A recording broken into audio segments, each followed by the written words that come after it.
What if gentle minds in a rose-scented village where time moves like honey through sunlight discovered that the most profound mysteries bloom quietly in forgotten gardens?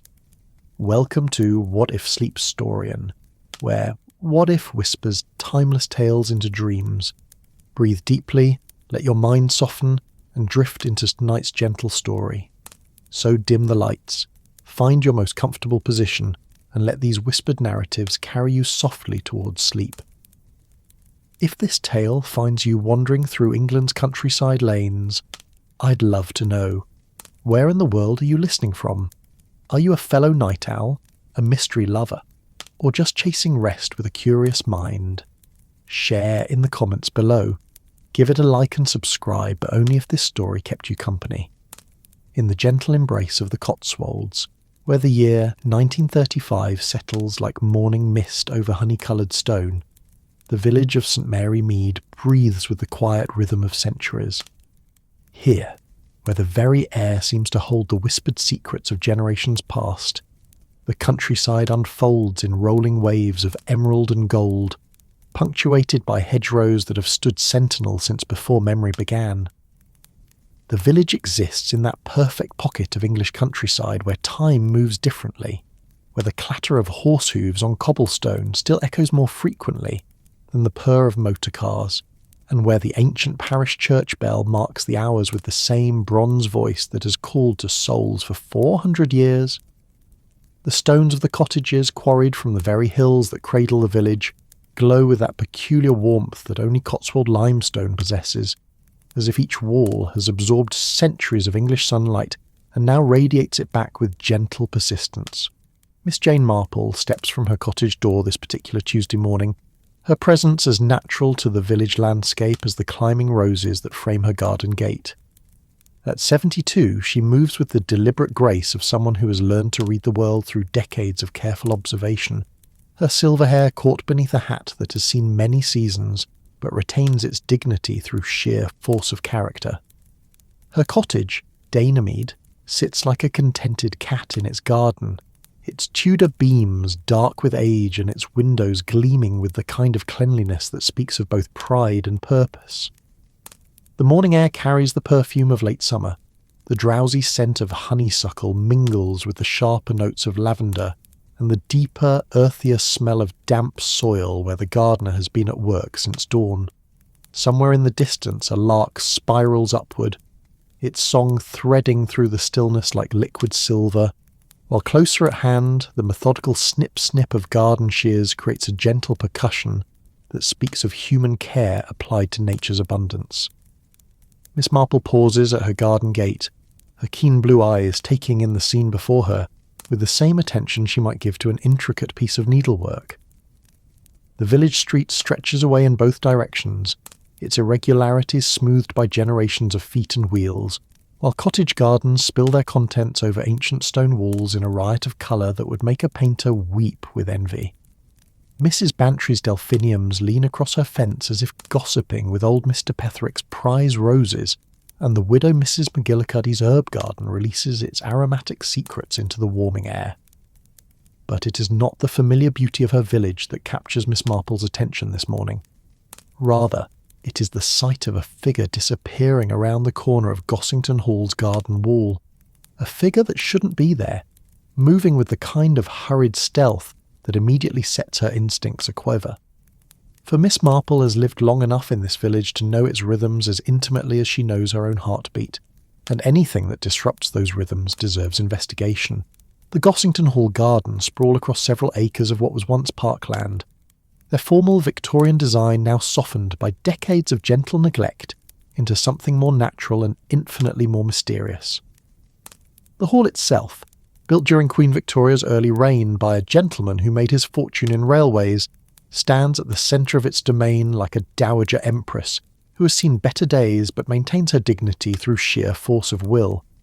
Its red brick facade, softened by ivy that has climbed with patient determination for 40 years, catches the morning light and holds it, while its tall windows stare out over gardens that roll away toward the distant hills like green silk thrown carelessly across the landscape. Miss Marple knows these gardens well, having spent many pleasant hours walking their paths with her dear friend Dolly Bantry, before the latter's husband's gambling debts forced them to lease the hall and move to a cottage in the village. The current tenants, a young couple from London with more money than local knowledge, rarely venture into the extensive gardens, leaving them to the care of an elderly groundskeeper who does his best but cannot match the attentive care the grounds once knew. As she approaches the garden gate, Miss Marple notices that it stands slightly ajar, not wide enough to be obvious, but sufficient to allow someone of moderate size to slip through without the telltale creak of hinges that have not been properly oiled. The path beyond the gate winds between towering yew hedges that were planted as saplings when the current Queen's great-grandmother was still Princess Victoria, their dark green depths now providing shadow and concealment for whatever drama might be unfolding in their embrace. Miss Marple's footsteps, cushioned by decades of fallen leaves that have composted into a carpet of rich, dark earth, make almost no sound as she follows the winding path deeper into the garden's heart. The morning sun, filtering through the canopy of ancient oak and ash trees that form the garden's outer boundary, creates a dappled pattern of light and shadow that shifts and dances with each breath of wind. Somewhere ahead, she can hear the gentle splash of water, the old fountain that stands at the centre of the rose garden, its cherub weathered by decades of English weather into something more mysterious than its Victorian creator ever intended. The rose garden, when she reaches it, spreads before her like a chapter from a fairy tale that has been left open to the morning air. Here, the formal Victorian design remains most intact, with gravel paths dividing the space into geometric sections, each dedicated to different varieties of roses that bloom in carefully orchestrated succession from May through October. The air is thick with fragrance. The deep wine-dark scent of the David Austin roses mingles with the lighter, more innocent perfume of the climbing roses that scale the walls and arches throughout the garden. At the garden's centre, the fountain continues its eternal conversation with gravity, sending crystal drops skyward, only to welcome them back with gentle applause. The cherub who presides over this liquid dance has lost much of its original detail to weather and time, its face now bearing the kind of enigmatic expression that might conceal either wisdom or mischief. Around the fountain's base, moss has gathered in velvet patches, and small ferns have taken root in the spaces between stones, creating the impression that nature and artifice have reached some ancient accord. It is here, among the roses that nod their heavy heads in the morning breeze, that Miss Marple encounters Inspector Frederick Craddock of the Much Benham Police. At 38, Craddock represents the new generation of police officers, university-educated, methodical in his approach to investigation, and possessed of a respect for scientific method that sometimes puts him at odds with the more intuitive approaches favoured by his older colleagues.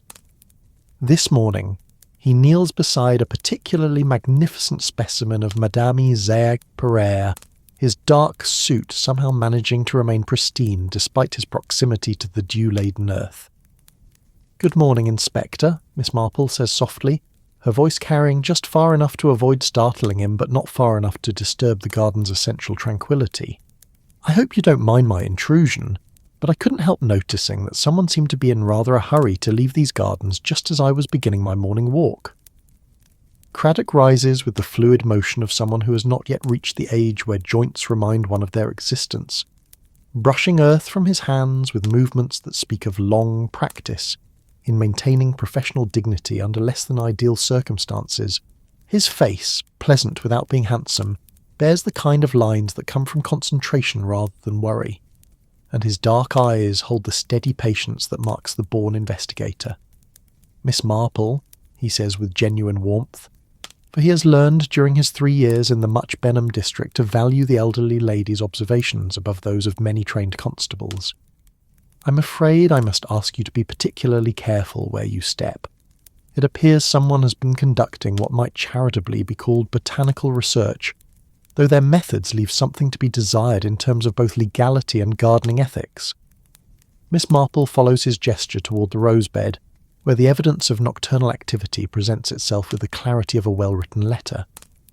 Several plants show signs of careful excavation around their roots, the earth disturbed and then hastily replaced with the kind of attention that suggests both urgency and a desire to conceal the work. More intriguingly, tiny fragments of paper, no larger than confetti, are scattered among the mulch. Too deliberately placed to be random litter, too carefully torn to be accidental refuse. Someone has been treasure hunting, Miss Marple observes, her tone holding the same gentle interest she might use to comment on the weather or the progress of her knitting. Though I suspect the treasure they sought was information rather than gold. Those paper fragments, they appear to have writing on them. Craddock nods, producing from his jacket pocket a small magnifying glass and a pair of tweezers that speak of his methodical approach to evidence gathering. Precisely my thought. Someone has been using this garden as a post office, I suspect, leaving messages buried among the roses for collection by persons unknown. What brought you here this morning, if I may ask? The same instinct that doubtless brought you, Inspector. I saw someone leaving the garden in great haste, and in my experience, people only hurry away from beautiful places when they have been engaged in activities that would not bear scrutiny. But tell me, what makes you suspect this particular bed? Craddock gestures toward the roses with the pride of someone who has solved a particularly satisfying puzzle. The gardener, old Matthews, came to work yesterday morning to find several of his prize specimens looking somewhat dishevelled.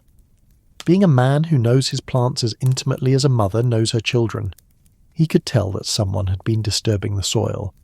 But rather than reporting it immediately, he decided to keep watch. Last night, from the potting shed, he saw a figure working among the roses by lamplight.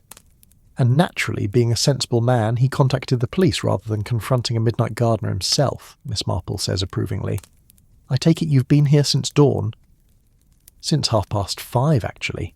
I wanted to examine the scene before the morning dew had completely evaporated.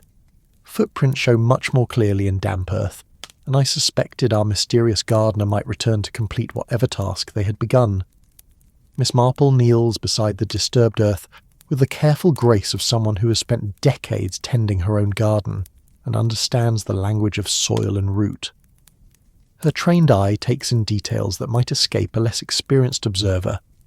The way the earth has been placed in layers, suggesting someone familiar with proper planting techniques. The careful manner in which the mulch has been redistributed to conceal the disturbance. The fact that whoever did this work took care to avoid damaging the roses themselves. This was done by someone who genuinely cares for plants, she murmurs, her fingers hovering just above the disturbed soil without quite touching. See how carefully they've avoided the feeder roots, and the way they've replaced the earth. This isn't the work of someone simply hiding evidence. This is the work of someone who couldn't bear to damage a beautiful garden, even while using it for their own purposes. The paper fragments, when examined more closely, prove to be even more intriguing than their first glimpse suggested. Each piece bears traces of handwriting in a script that speaks of careful education, not the hurried scrawl of someone trying to conceal their identity, but the deliberate penmanship of someone accustomed to having their words carry weight. The ink, where it can be seen clearly, appears to be the deep blue-black favoured by those who use fountain pens with the care of previous generations.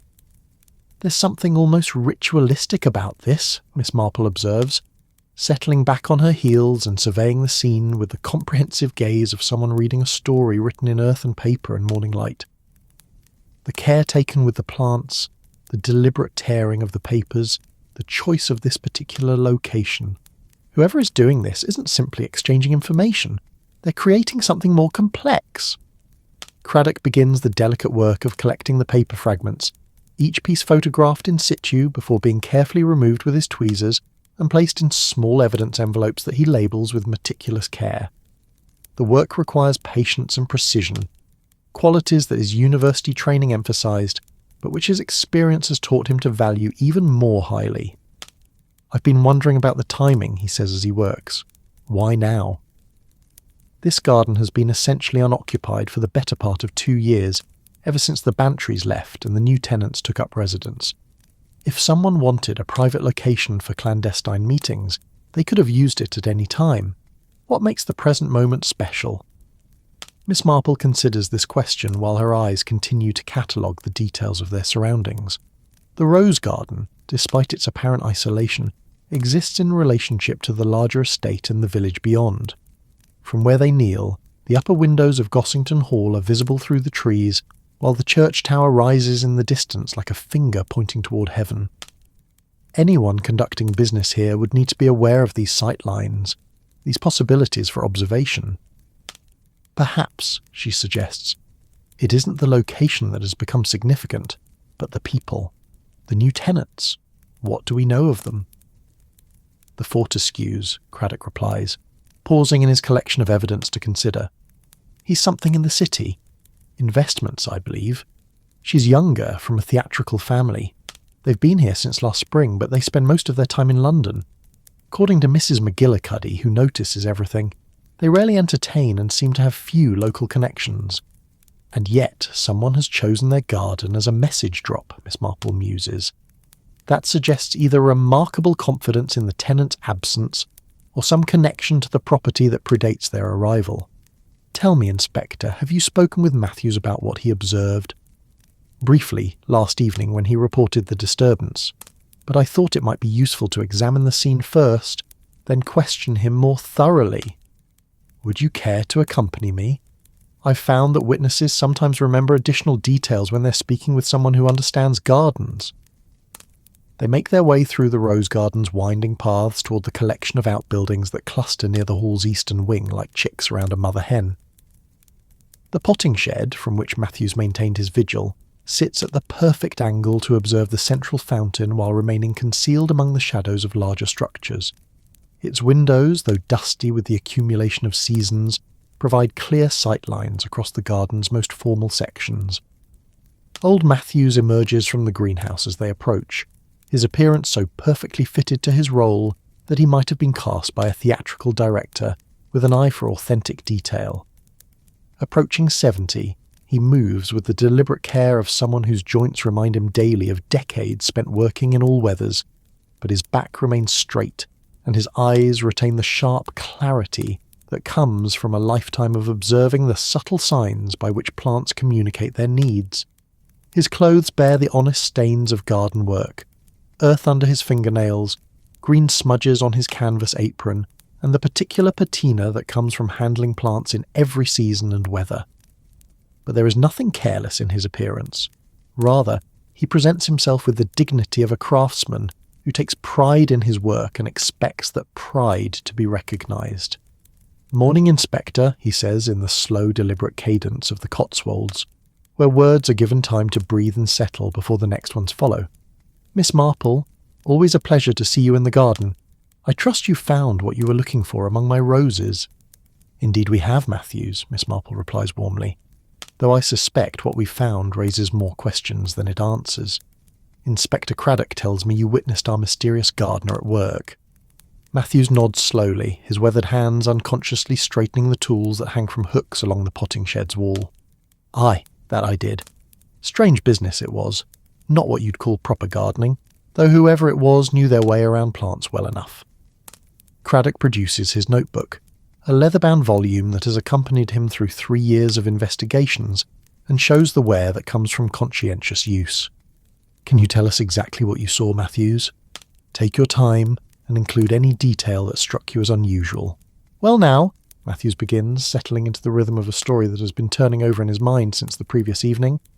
"I'd stayed late to check on the dahlias. They've been showing signs of aphid, and I wanted to see if the soap spray I'd applied was taking effect. The sun was just setting, casting those long shadows you get in late summer, when I heard footsteps on the gravel path."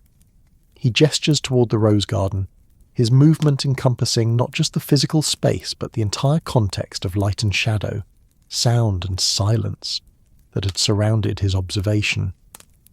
"At first, I thought it might be one of the Fortescues taking an evening stroll, though they've never shown much interest in the gardens before, but something about the way this person moved, too careful, too aware of the surroundings, like someone who didn't want to be seen."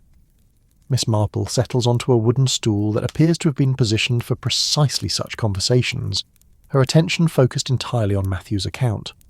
Around them, The morning continues to unfold with the quiet drama of an English garden in late summer.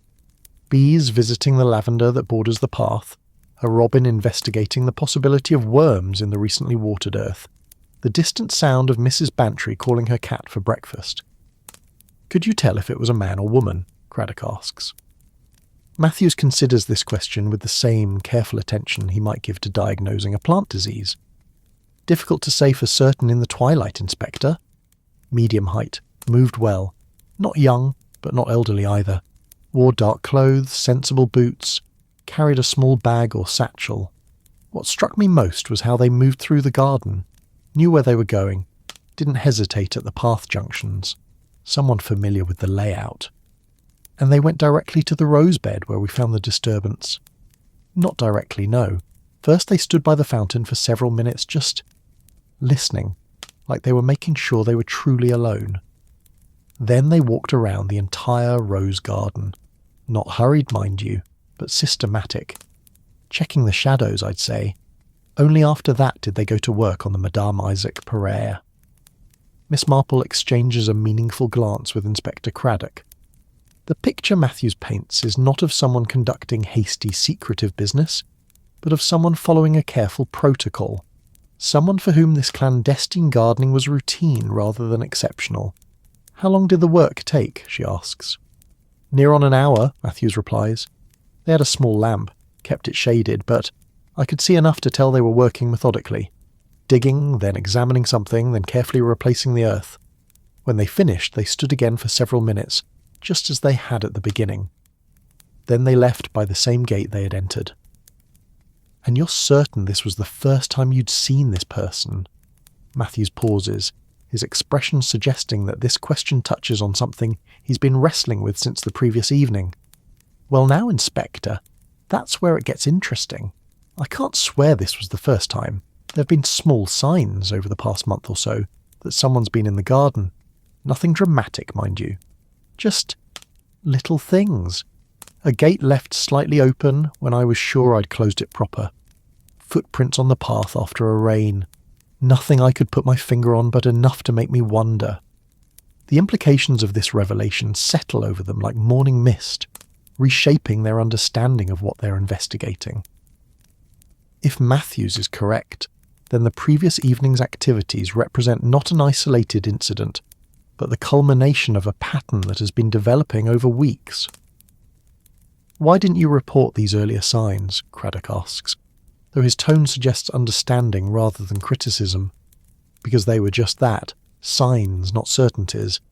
And truth be told, Inspector, I've grown fond of having the garden to myself these past 2 years.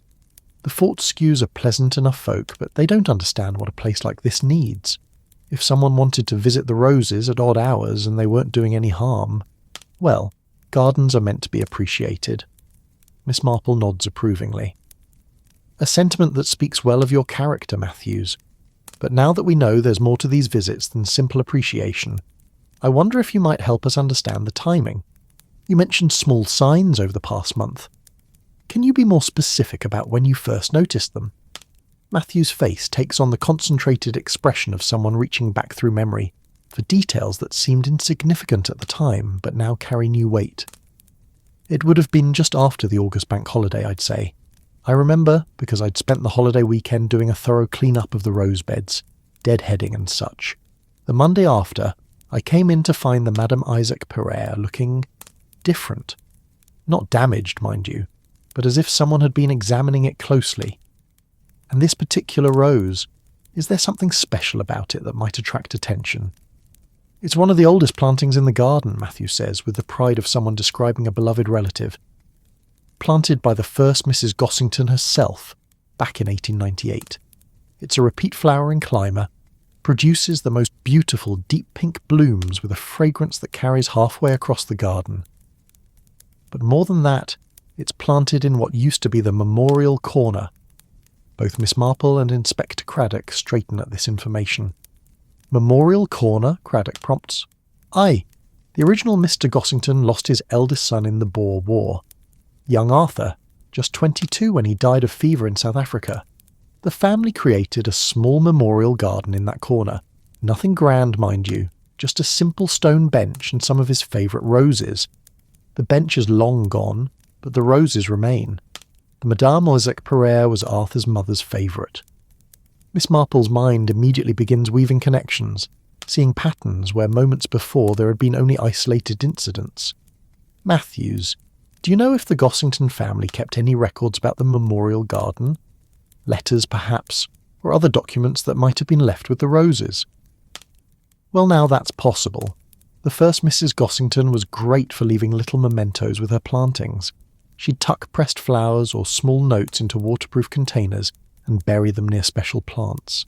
Said it helped her feel connected to the garden even when she couldn't be in it. After she passed, the family sometimes found these little capsules when they were doing maintenance work. The picture that emerges from Matthews's revelations transforms their investigation from a simple case of trespassing into something far more complex and potentially significant. If someone has discovered that the memorial rose bed contains buried family documents, the implications extend far beyond mere botanical curiosity. I think, Miss Marple says softly, that we need to understand much more about the Gossington family history, and perhaps we need to examine that rose bed more carefully than we initially planned. They return to the rose garden with renewed purpose, the morning light now fully established and casting the careful beauty of the plantings into sharp relief. The Madame Isaac Pereire, when examined with new understanding, reveals additional details that speak of decades of careful tending mixed with more recent disturbance. The plant itself stands nearly 8 feet tall, its canes trained along a decorative iron framework that has weathered to the soft grey-green of aged metal. The roses, though past their peak summer flush, still produce occasional blooms of remarkable beauty. Deep pink petals with the complex fragrance that comes only from the old garden varieties. But around its base, the signs of repeated excavation become more apparent when viewed with knowing eyes. Someone has been very systematic, Craddock observes, kneeling again beside the disturbed earth. The digging isn't random, it follows a pattern, as if they were searching in a grid formation. Miss Marple examines the paper fragments more closely, holding them up to catch the light filtering through the rose canes above. Inspector, I believe these fragments might be more significant than we first realized. Look at this piece. There's what appears to be a date, and this one has what might be part of a signature. Working together, they begin the delicate process of arranging the paper fragments, trying to reconstruct at least portions of the original documents. The work requires infinite patience, like solving a jigsaw puzzle where many of the pieces are missing, and the picture they form remains largely mysterious. As the morning progresses and their understanding deepens, the rose garden around them continues its ancient dialogue with the seasons. Bees work among the remaining blooms, their activity creating a gentle drone that serves as background music to their investigation. A peacock butterfly, its wings like stained glass windows, pauses on a cluster of lavender near the fountain before continuing its lazy patrol of the garden's offerings. The fragments, when partially assembled, begin to tell a story that reaches back through decades of English social history. Here, a reference to the matter we discussed regarding the South African investment. There, what appears to be part of a legal document mentioning holdings in trust for the family heir. Most intriguingly, several fragments bear references to dates in the 1940s, and what appear to be code names that suggest wartime intelligence activities. Miss Marple, Craddock says quietly, his voice carrying the weight of someone who has just realised that their investigation has taken an unexpected turn toward deeper waters. I believe we may have stumbled onto something that extends well beyond simple trespassing or even burglary. These documents, if they're authentic, suggest that the Gossington family may have been involved in intelligence work during the war. Miss Marple nods thoughtfully, her mind already working through the implications of such a possibility. And if that's the case, Inspector, then someone who knew or suspected such involvement might well believe that important documents were hidden in the family's private spaces. A memorial garden, tended by the family for decades, would be precisely the sort of location where sensitive materials might be concealed. The sound of footsteps on the gravel path interrupts their speculation. Both look up to see a figure approaching through the dappled shade of the garden's outer reaches. A woman of perhaps 45, dressed in the kind of practical clothing that speaks of someone comfortable in outdoor settings. Her stride is confident, her bearing suggesting someone accustomed to being where she belongs, rather than where she might be tolerated. As she draws nearer, her features become clear, a pleasant face marked more by intelligence than conventional beauty, greying hair pulled back in a practical style, and eyes that take in her surroundings with the comprehensive attention of someone trained to notice details. She carries a leather satchel and moves through the garden with the ease of someone familiar with its paths and possibilities. "Good morning," she says as she approaches, her voice carrying the crisp consonants of an education that included proper elocution training. "I hope I'm not intruding, but I couldn't help noticing the increased activity in the gardens this morning. I'm Dr. Sarah Pemberton from the Historical Society. We've been conducting research into local families' wartime activities, and I believe the Gossington estate may be relevant to our work."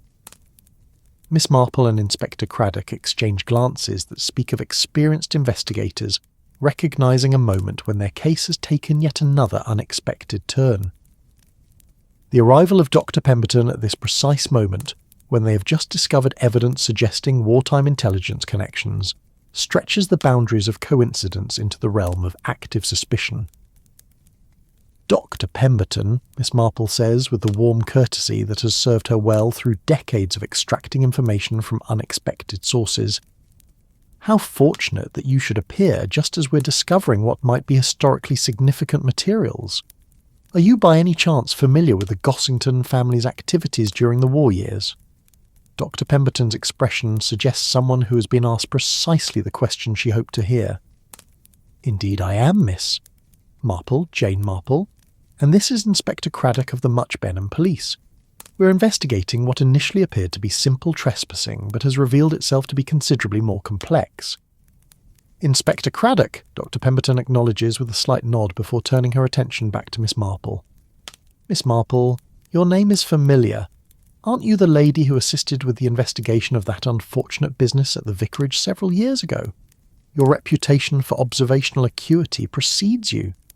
"You flatter me, Dr. Pemberton, but I suspect you didn't come here this morning simply to exchange pleasantries. What brings the Historical Society to Gossington Hall?"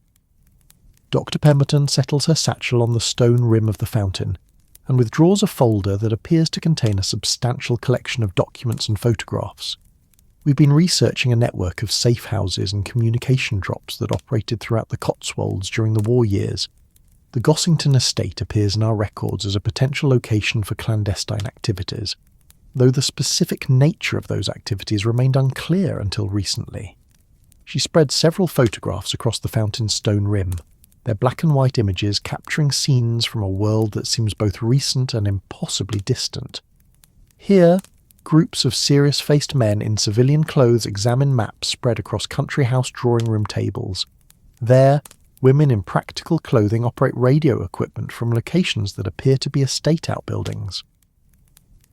The resistance networks that operated in occupied Europe required extensive support systems here in England, Dr. Pemberton continues, her voice taking on the measured cadence of someone accustomed to presenting complex historical information to diverse audiences.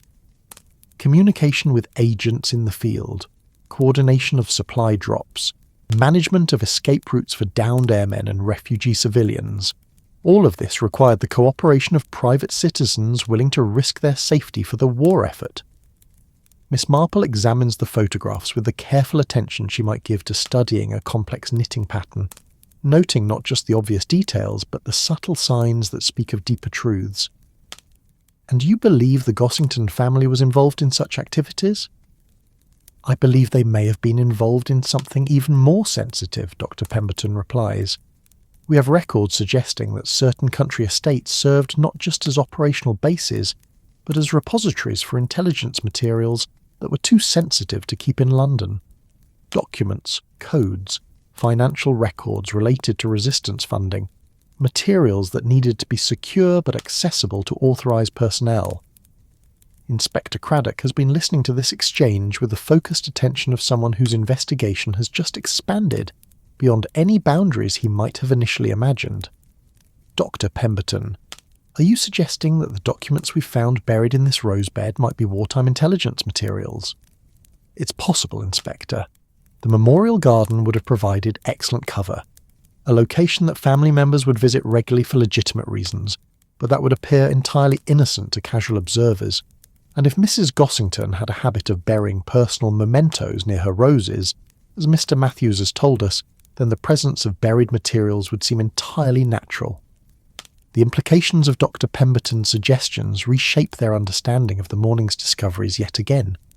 If the fragments they've collected represent portions of actual intelligence documents, then whoever has been conducting clandestine excavations in the rose garden may be searching for materials with significance that extends far beyond mere historical curiosity. The question, Miss Marple observes quietly, is whether our mysterious gardener is seeking these materials for legitimate historical research, or for reasons that might be rather more contemporary and concerning. Dr. Pemberton's expression grows more serious. Miss Marple, that's precisely why I've come forward this morning. Our research has uncovered evidence suggesting that not all of the intelligence networks were completely dismantled after the war ended. Some of the financial arrangements, the coded communication systems, even some of the personnel, these elements may have continued operating for purposes that were, shall we say, less officially sanctioned. You're talking about criminal activities, Craddock states flatly. I'm talking about the possibility that some of the skills, resources and connections developed for legitimate wartime purposes may have been adapted to serve private interests in the post-war years. If the Gossington estate was indeed used as a repository for sensitive materials, then those materials might include information that would be extremely valuable to certain parties today.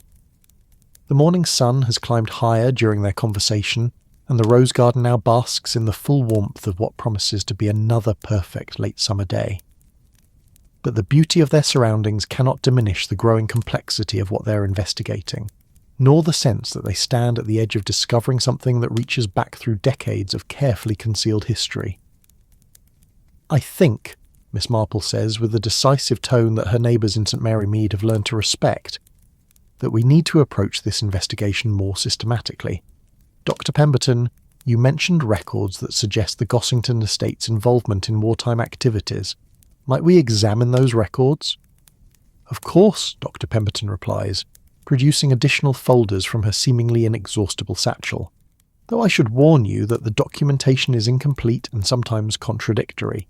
The nature of the work meant that written records were kept to an absolute minimum, and much of what we know comes from post-war interviews with participants who were understandably cautious about revealing operational details.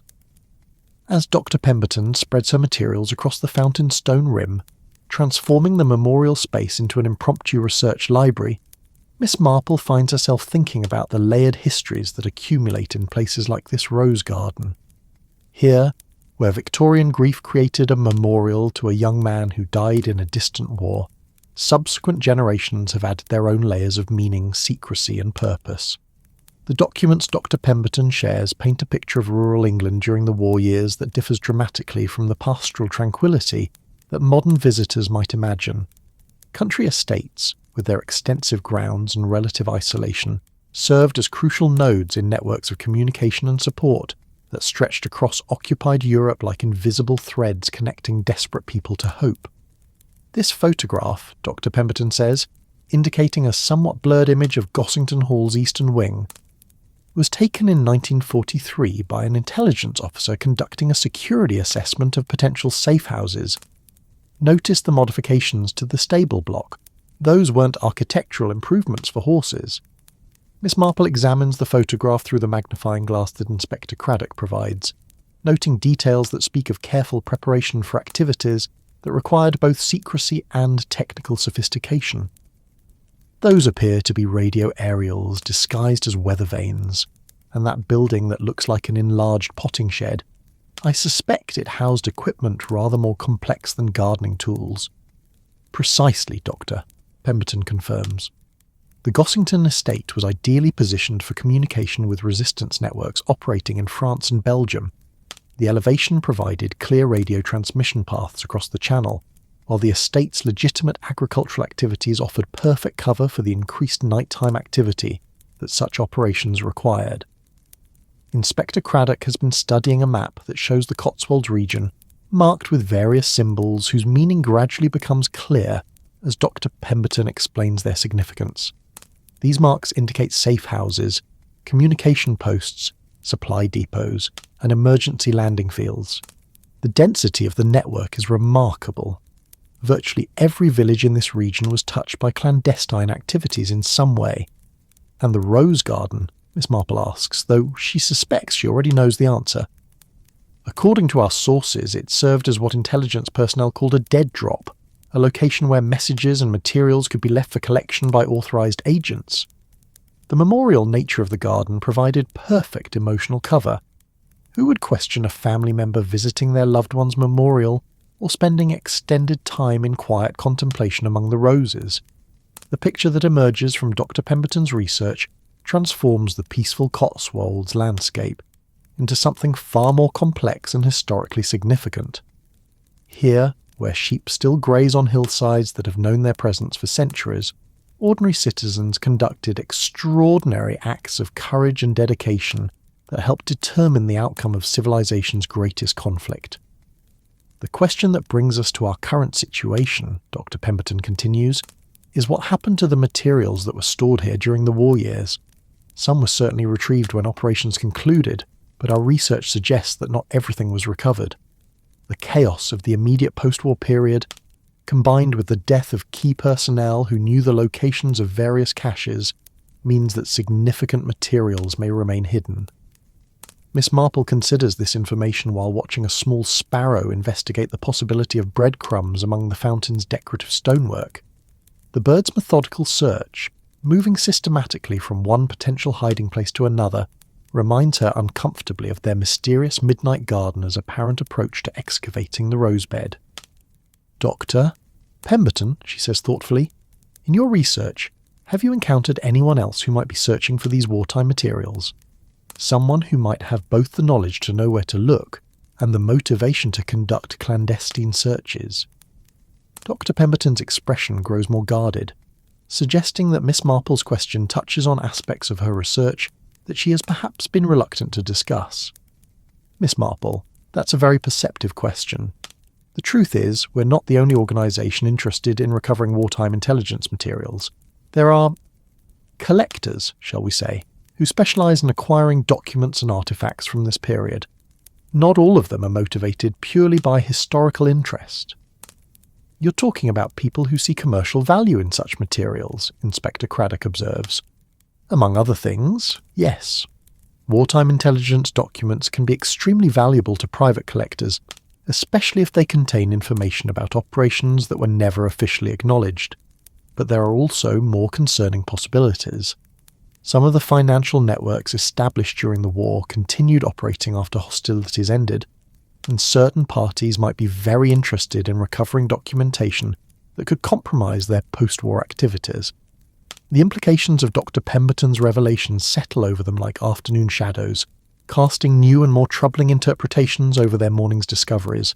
If their midnight gardener is indeed searching for wartime intelligence materials, then the stakes of their investigation extend far beyond simple trespassing, or even historical curiosity. "I think," Miss Marple says with the quiet decisiveness that her neighbours have learned to recognise as a prelude to action, that we need to understand more about who might have both the knowledge and the motivation to search this particular location. Dr. Pemberton, in your research, have you shared your findings about the Gossington estate with anyone else?" Dr. Pemberton's pause before answering speaks volumes about the delicacy of the question Miss Marple has posed. "The Historical Society's research is generally collaborative, Miss Marple. We share information with other legitimate historical organisations, museums, academic institutions, but we've also been contacted by private individuals claiming various connections to wartime operations. Separating genuine historical interest from other motivations can be challenging." "Have any of these private individuals specifically inquired about the Gossington estate?" "Actually, yes. About 6 weeks ago, we received a letter from someone claiming to be researching his grandfather's wartime service. He said family documents suggested the grandfather had been involved in intelligence work based in the Cotswolds, and he was trying to trace specific locations and activities. He seemed particularly interested in properties that had been used as communication posts. Inspector Craddock produces his notebook again, the leather cover now warming from the morning sun. "Do you still have this letter? And did you respond to the inquiry?" "I have the letter in my files at the Society's offices. As for responding, we provided general information about the region's wartime activities, but we didn't share specific details about individual properties.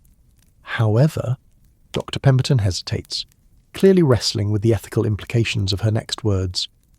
"However," Miss Marple prompts gently, "however, the letter contained enough specific details about certain operations that it seemed the writer already possessed considerable knowledge about the intelligence networks that operated in this area. Our response may have served more to confirm his existing suspicions than to provide new information." The morning continues to unfold around them with the serene beauty that has drawn visitors to the Cotswolds for generations. A red admiral butterfly pauses on the late-blooming roses, its wings like tiny stained glass windows catching the light, while somewhere in the distance a church bell tolls the hour with the bronze voice that has marked time in this valley for centuries. But beneath this pastoral tranquility, the threads of their investigation weave a pattern that grows more complex with each new revelation. The rose garden, with its memorial plantings and hidden secrets, stands at the centre of a story that reaches back through decades of carefully concealed history and forward into possibilities that none of them had anticipated when the morning began. "I believe," Miss Marple says, settling more comfortably on her wooden stool and fixing Dr. Pemberton with the gentle but penetrating gaze that has encouraged many confessions over the years, "that you should share this letter with Inspector Craddock, and perhaps you might also tell us about any other inquiries you've received regarding wartime activities in this area." Dr. Pemberton nods slowly, her expression suggesting someone who has been waiting for precisely this request. "There have been 3 other inquiries in recent months, actually, all from different sources, but all showing unusual knowledge of specific operational details. It's almost as if someone has been conducting a coordinated research effort, using multiple approaches to gather information about the same general subject. That suggests considerable resources and sophisticated planning," Inspector Craddock observes. "Not the approach of a casual hobbyist or amateur historian." "Precisely my concern, Inspector. Professional intelligence work leaves distinctive patterns, even decades after the original operations concluded. The inquiries we've received show those patterns: careful compartmentalization of information requests, multiple sources being used to avoid revealing the full scope of the research, and a focus on operational details rather than general historical context." Miss Marple's mind works through the implications of these revelations like someone following a complex knitting pattern, seeing how individual threads combine to create a larger design. "Dr. Pemberton, I suspect that our mysterious midnight gardener may be connected to these inquiries. The careful, systematic approach Matthews described, the knowledge of garden layout that allowed them to work efficiently in the dark, the specific focus on the memorial rose bed, all of this suggests someone who came here with detailed advanced knowledge of what they were seeking. The evidence they've collected throughout the morning, the paper fragments, the systematic excavation pattern, Matthew's observations of previous nocturnal visits, takes on new significance when viewed through the lens of Dr. Pemberton's research. What initially appeared to be simple trespassing now reveals itself as potentially the latest episode in a much larger and more sophisticated investigation. The question," Inspector Craddock says, "is whether we're dealing with legitimate historical research being conducted through irregular means, or something more concerning, and equally important, whether our mysterious gardener found what they were seeking, or whether they'll return to continue their search." As if summoned by his words, the sound of footsteps on gravel announces another arrival in the rose garden. This time, however, the approach is neither stealthy nor uncertain. The footsteps move with the confident rhythm of someone who belongs in these surroundings and expects to be welcomed. The figure that rounds the corner of the yew hedge proves to be a woman of perhaps 60, dressed in the kind of practical but elegant clothing that speaks of someone comfortable, moving between country estate and London drawing room. Her silver hair is arranged in a style that suggests regular professional attention, and her bearing carries the subtle authority that comes from a lifetime of having one's opinions respected and one's instructions followed. "Dr. Pemberton," she says as she approaches, her voice carrying the cultured accents of someone educated at schools where proper pronunciation was considered as important as Latin conjugations. "How delightful to find you here. I hope your research is progressing well." Dr. Pemberton's expression suggests someone who has been presented with a development she had not anticipated and is not entirely pleased to encounter. "Mrs. Fortescue, I wasn't expecting to see you here this morning. I thought you and your husband were in London until the weekend." "We returned early," Mrs. Fortescue replies smoothly, her attention now including Miss Marple and Inspector Craddock in her survey of the garden's occupants. "Charles had business that concluded sooner than expected, and I confess I was eager to return to the gardens. London is perfectly pleasant, but nothing compares to the peace of the countryside in late summer." Miss Marple recognises the type immediately, the carefully maintained surface of social pleasantness that conceals deeper currents of purpose and possibly concern. Mrs. Fortescue's arrival at this particular moment, when they are deep in discussion of wartime intelligence activities and mysterious midnight excavations, stretches coincidence beyond comfortable boundaries. "Mrs. Fortescue," Miss Marple says with the warm courtesy that has served her well in countless similar situations. "I'm Jane Marple, from the village. Inspector Craddock and I were just admiring your beautiful rose garden and discussing its history with Dr. Pemberton." "How lovely," Mrs. Fortescue responds, though her smile doesn't quite reach her eyes. "The gardens are indeed beautiful, though I'm afraid we've learned that they require more attention than we initially anticipated. We've been fortunate to have Matthews to maintain them, but even so, there are always surprises in a garden this old and established." The choice of the word surprises in this context strikes Miss Marple as potentially significant. "Oh yes, old gardens do have a way of revealing unexpected treasures. Have you discovered anything particularly interesting since taking up residence?" Mrs. Fortescue's pause before answering lasts just a fraction longer than social convention would typically require. "Nothing dramatic, Miss Marple. Just the usual collection of old garden implements, bits of pottery, that sort of thing. Though I must say, we've noticed signs that someone has been visiting the gardens at odd hours. Nothing harmful, you understand, but Matthews mentioned seeing footprints and such." Inspector Craddock steps forward with the authoritative bearing that his position requires. "Mrs. Fortescue, I'm Inspector Craddock of the Much Benham Police. We're here this morning investigating reports of unauthorised activity in your gardens. I hope you don't mind our presence." "Of course not, Inspector. Though I must say, if someone has been trespassing, we'd certainly appreciate your assistance in discouraging such behaviour. The gardens are private property after all, and while we don't begrudge people admiring them from the public footpaths, unauthorised entry is another matter entirely." Dr. Pemberton has been watching this exchange with the focused attention of someone whose professional instincts are sending warning signals. "Mrs. Fortescue, have you noticed anything specifically in the rose garden? Any signs of disturbance or unusual activity?" "Actually, now that you mention it, yes. This morning when I walked through the gardens, I noticed that the earth around some of the older roses appeared to have been disturbed. Nothing dramatic, you understand, but noticeable to someone who walks these paths regularly." Miss Marple finds Mrs. Fortescue's claim to walk the garden paths regularly somewhat surprising given Matthew's earlier observation that the tenants rarely showed interest in the extensive grounds. But she files this discrepancy away for later consideration, while focusing on the immediate implications of the lady's statement. "Mrs. Fortescue," she says carefully, "when you noticed this disturbance, did you see anything else unusual? Perhaps bits of paper or other debris that might suggest what the intruder was seeking?" Mrs. Fortescue's expression grows more guarded. "Paper? No, I don't recall seeing anything like that. Though, to be honest, Miss Marple, I was more concerned with assessing the damage to the plantings than conducting a detailed investigation." The conversation continues with the polite surface tension that characterises many English social interactions, where the participants are aware that deeper currents run beneath the stated topics of discussion. Mrs. Fortescue maintains her position as the concerned property owner doctor. Pemberton continues her role as the interested historian, and Inspector Craddock asks the methodical questions that his training requires. But Miss Marple, with the intuitive understanding that has guided her through numerous previous investigations, senses that each participant in this morning's drama possesses knowledge that they have not yet chosen to share. The careful way Mrs. Fortescue frames her responses, the professional wariness that Dr. Pemberton displays when discussing her research, and the growing complexity of the evidence they've discovered, all suggest that the truth about the Gossington estate's secrets extends far beyond what any of them have yet revealed.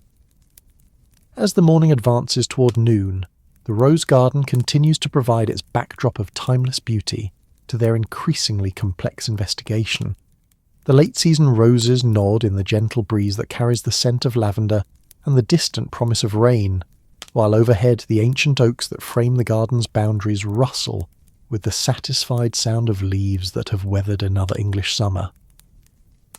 But beneath this pastoral tranquillity, the threads of wartime history, contemporary mystery and human motivation weave together in patterns that grow more intricate with each passing hour. The memorial garden, created by Victorian grief and shaped by decades of subsequent purpose, holds secrets that span generations and touch on events whose consequences continue to ripple through the present day. "I wonder," Miss Marple says thoughtfully, her gaze moving from the disturbed earth around the memorial rose to the faces of her companions, "if we might not benefit from a more systematic approach to understanding what has been happening here." "Dr. Pemberton, you mentioned that you have additional documentation at the Historical Society's offices. Mrs. Fortescue, surely you and your husband must have been provided with some information about the property's history when you took up residence. And Inspector Craddock, I suspect that a thorough investigation of the paper fragments we've collected might reveal more than their current scattered state allows us to determine." The suggestion hangs in the air like morning mist, offering a path forward that acknowledges the complexity of their situation, while providing structure for the investigation that clearly must continue. Each of the participants has reasons for wanting to understand the truth about the Gossington estate's secrets, though those reasons may differ significantly in scope and motivation. "An excellent suggestion, Miss Marple," Inspector Craddock agrees. "I propose that we reconvene this afternoon, say at 3 o'clock, at the police station in Much Benham. That will give us time to gather additional materials and approach this investigation with the thoroughness it clearly requires."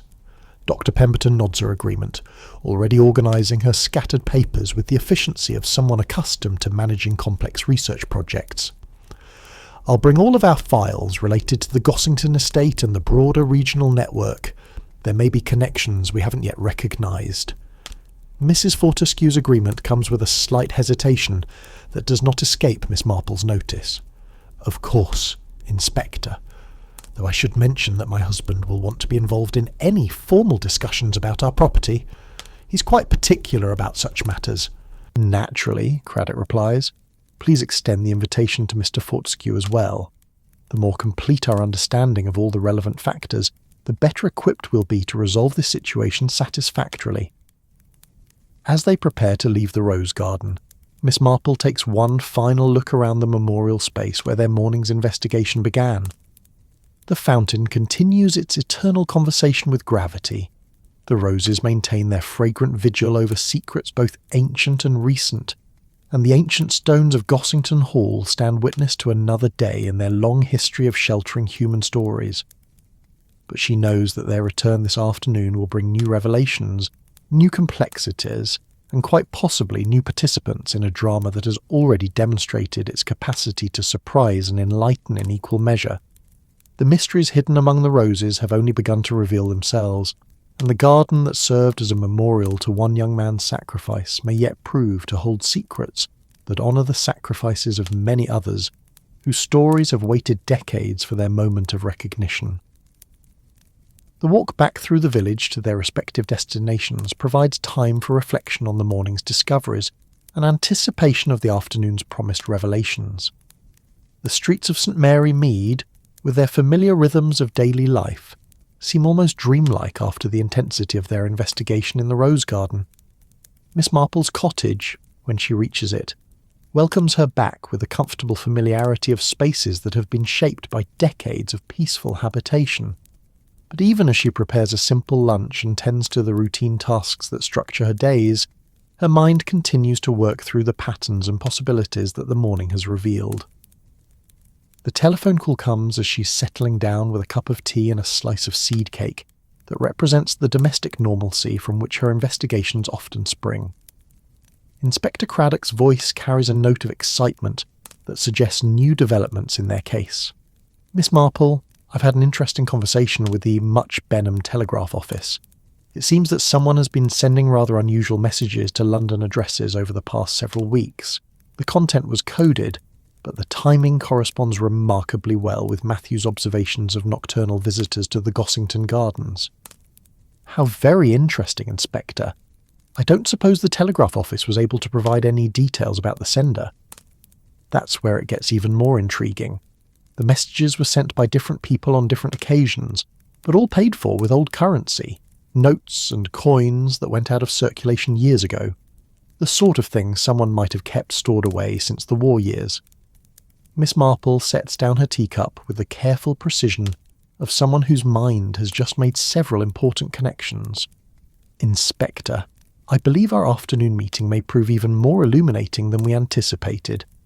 I suggest you also contact the local banks and ask whether anyone has recently exchanged old currency for current notes, and you might want to inquire about any safety deposit boxes that have been accessed after long periods of inactivity. Already in progress, Miss Marple. I have the distinct feeling that we're approaching the heart of a story that has been developing for much longer than any of us initially realised."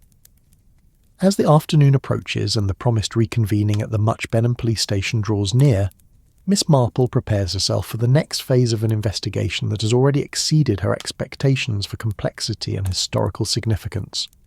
The Rose Garden at Gossington Hall, with its layers of memorial purpose and clandestine history, has proven to be merely the first chapter in a story that promises to reveal much about the hidden currents that flow beneath the peaceful surface of English village life.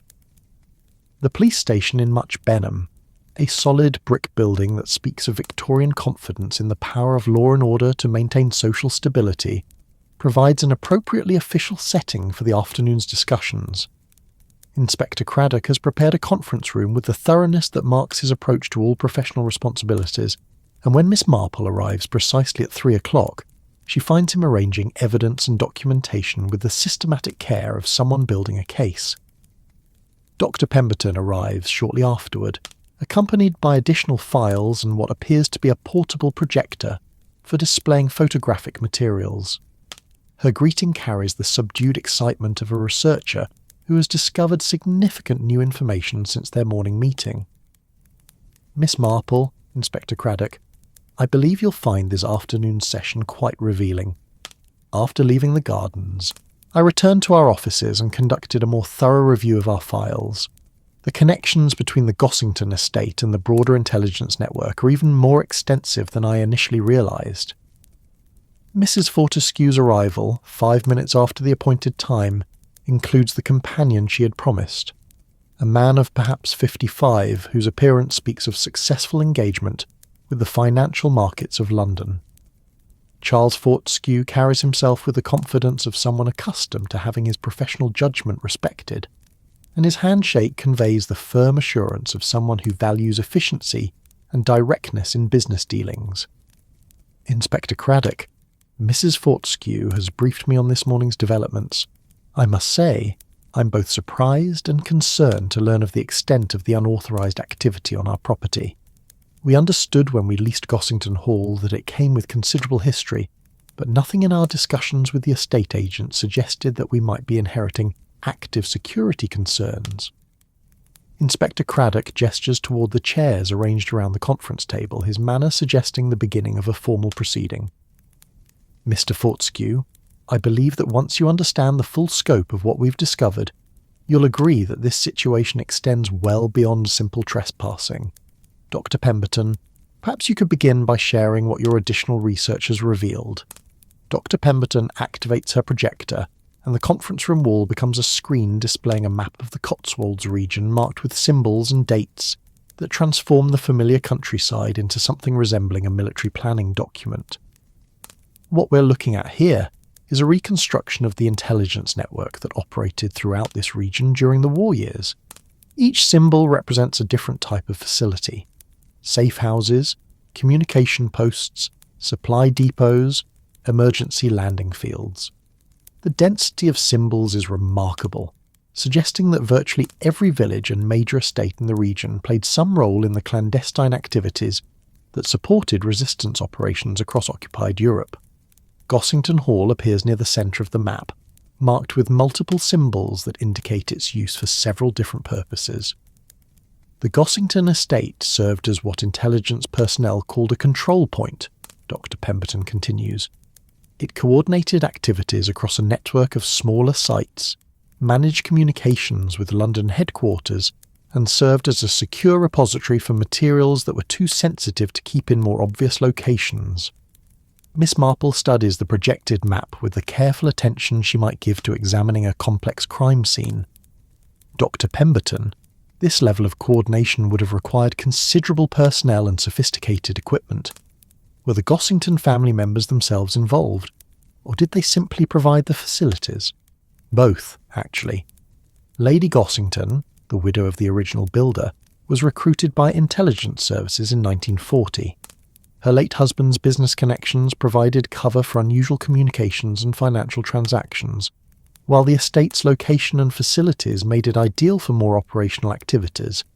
But more significantly, Lady Gossington brought considerable personal qualifications to the work. Dr. Pemberton advances to the next image, a formal portrait of a woman whose dignified bearing cannot quite conceal the steel that underlies her conventional appearance. Lady Margaret Gossington, before her marriage, was Margaret Thornley, a linguist who had studied at Cambridge and spent several years working in the diplomatic service. She spoke 4 languages fluently and had extensive contacts throughout European intellectual circles. When the war began, she was precisely the sort of person intelligence services desperately needed. The revelation that Lady Gossington was herself an intelligence operative rather than simply a patriotic property owner willing to assist the war effort adds new dimensions to their understanding of the estate's wartime role. It also suggests that the materials hidden in the memorial garden might be far more significant than they had initially assumed. "What happened to Lady Gossington after the war?" Inspector Craddock asks. "That's where the story becomes more complex," Dr. Pemberton replies, her tone suggesting that they are approaching sensitive territory. Officially, she resumed her role as a private citizen, managing the estate and participating in local charitable activities. But our research suggests that she maintained connections to intelligence work well into the 1950s. Charles Fortescue has been listening to this historical exposition with the focused attention of someone whose business instincts are detecting implications for contemporary concerns. Dr. Pemberton, are you suggesting that intelligence activities continued at Gossington Hall after the war's official conclusion? I'm suggesting that the transition from wartime to peacetime operations was less clear-cut than official histories typically indicate. Some of the networks established during the war continued to function, adapted to address the challenges of the Cold War period. Lady Gossington's unique qualifications and the estate's proven capabilities would have made continued involvement almost inevitable. Miss Marple's mind works through the implications of these revelations, seeing connections that extend far beyond the morning's discoveries in the rose garden. Dr. Pemberton, if intelligence operations continued at the estate into the 1950s, then the materials our mysterious gardener has been seeking might include documents from the post-war period as well as wartime records. Precisely, Miss Marple, and that's what makes the current situation potentially so significant. Post-war intelligence activities often involved operations that were never officially acknowledged, conducted by personnel who technically didn't exist, funded through channels that left no official records. Documentation of such activities would be extraordinarily valuable to certain parties. The conference room falls silent as the implications of Dr. Pemberton's revelations settle over the participants. What began as an investigation into simple trespassing has evolved into something that touches on decades of hidden history and potentially ongoing security concerns. Mrs. Fortescue breaks the silence with a question that carries undertones of concern that extend beyond mere curiosity. Dr. Pemberton, in your research, have you found any indication of what specific materials might have been stored at the estate, and more importantly, whether any of those materials might still be hidden there? Dr. Pemberton exchanges a meaningful glance with Miss Marple before responding. Mrs. Fortescue, that's a question that brings us to the heart of why someone has been conducting clandestine searches of your property. Our research suggests that Lady Gossington did indeed maintain a secure repository for sensitive materials, and that at least some of those materials were never officially recovered. Inspector Craddock produces the evidence bags containing the paper fragments they collected from the rose garden, spreading them across the conference table under the room's fluorescent lighting. Dr. Pemberton, based on your research, can you help us understand what these fragments might represent?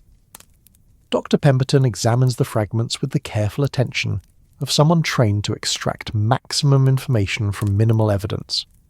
Inspector, these appear to be portions of what intelligence personnel called contingency documentation, records that were maintained against the possibility of future operational requirements. The handwriting style, the paper quality, even the ink composition are consistent with materials from the late 1940s and early 1950s. She points to specific fragments as she continues her analysis. This reference to South African investments likely relates to post-war financial arrangements that were used to fund continued operations. This fragment mentioning the London connection probably refers to personnel who maintained official positions while conducting unofficial activities, and this piece, with what appears to be a partial code sequence, that could be extraordinarily significant. How so? Miss Marple asks. Because operational codes from that period were designed to remain valid for extended periods, sometimes decades. If this represents part of an active code sequence, it could provide access to financial accounts, communication networks, or other resources that have been maintained since the 1950s. The revelation that their paper fragments might include active intelligence codes transforms the nature of their investigation yet again. What initially appeared to be historical curiosities now reveal themselves as potentially valuable contemporary assets that could explain the sophisticated and determined nature of the searches being conducted in the rose garden.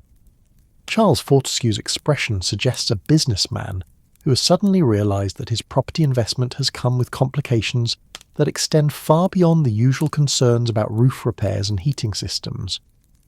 Inspector Craddock, what you're describing sounds like our estate has become the target of what amounts to industrial espionage. What measures can be taken to secure the property and protect whatever materials might still be hidden there?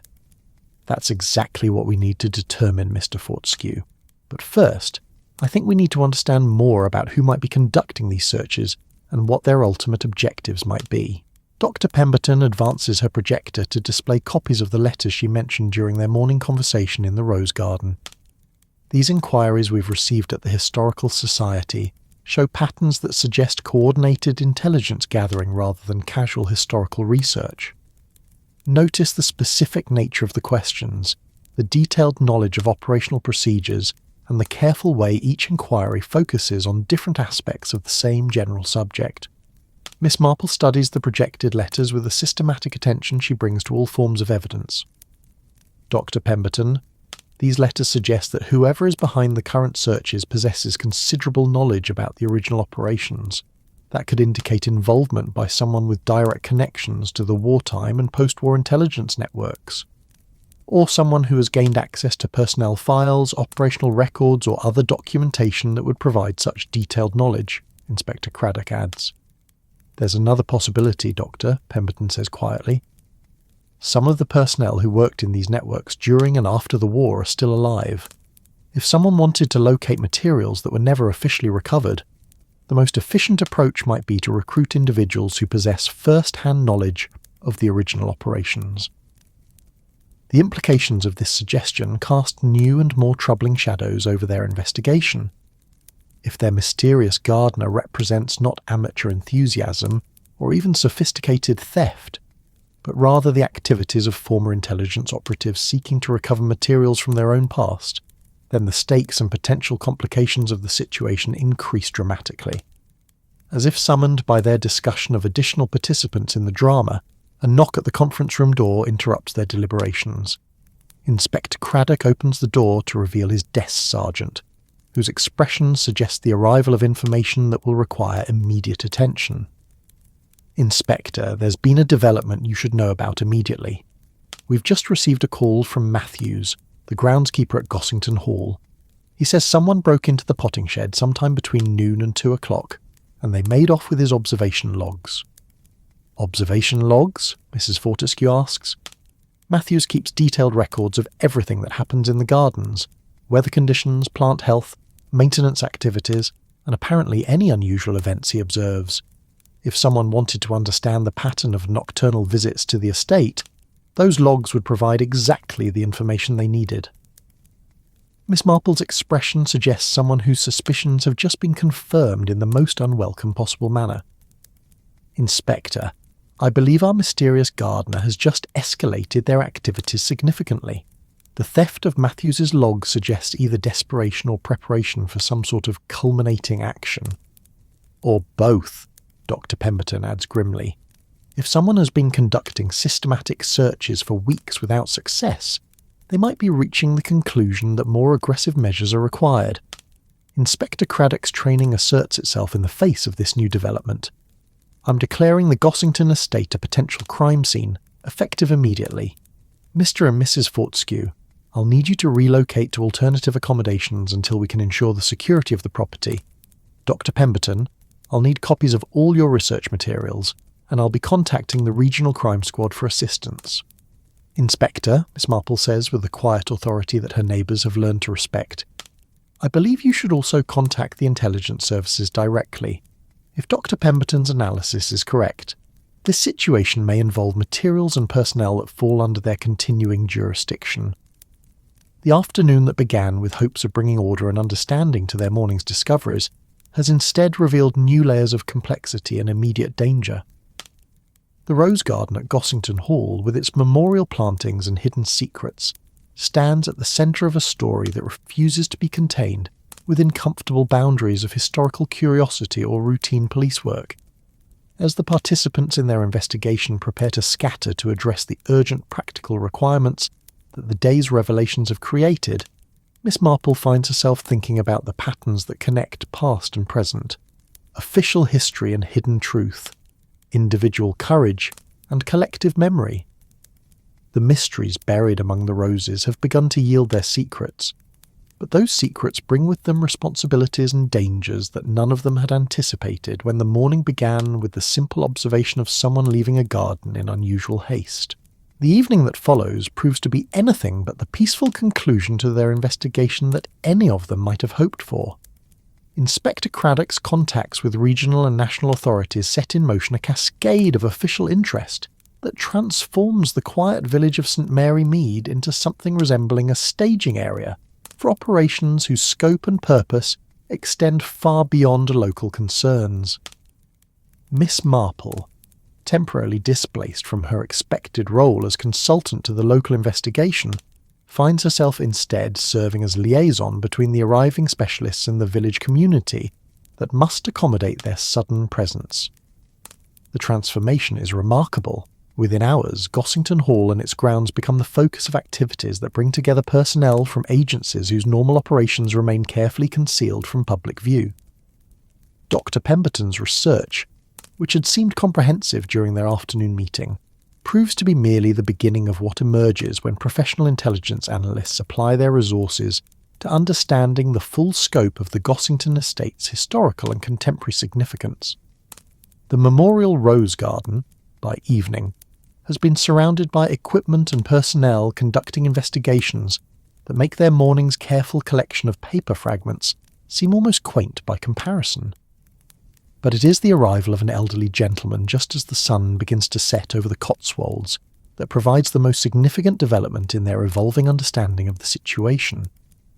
The man who approaches Inspector Craddock's temporary command post moves with the careful dignity of someone whose age has not diminished his essential authority, and his bearing suggests familiarity with situations where official secrets and personal honour intersect in complex ways. "Inspector Craddock," he says in the measured tones of someone accustomed to being heard and understood the first time, "I am Colonel Geoffrey Bancroft. though I haven't used the rank in civilian context for many years. I understand you've been investigating activities related to the Gossington estate that may touch on matters I was once professionally obliged to understand. The Colonel's arrival brings with it the sense that their investigation has reached a turning point, where past and present must finally reconcile their long-held secrets. His appearance, tall, still straight despite his obvious age, with silver hair that speaks of military precision and eyes that have retained their clarity through decades of observing human nature under pressure, suggests someone whose involvement in the day's events represents more than casual interest. Miss Marple, who has remained at the scene despite the increasing official presence, recognises immediately that Colonel Bancroft's measured approach to Inspector Craddock carries the weight of someone who understands exactly what has been discovered and why it matters.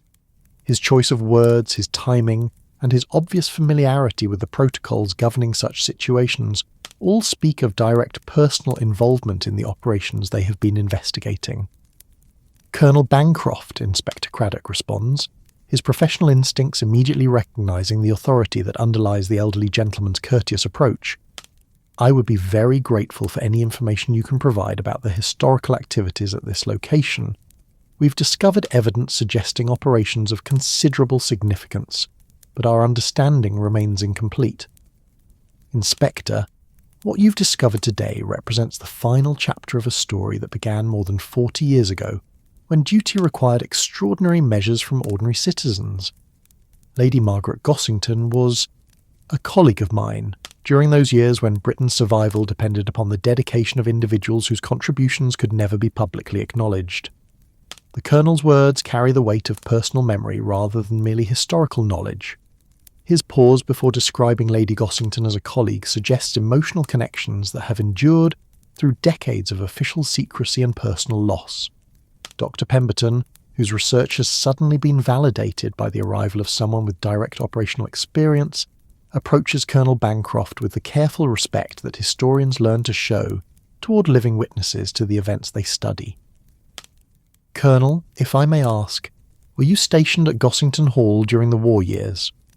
"Not stationed, Dr. Pemberton, but frequently present.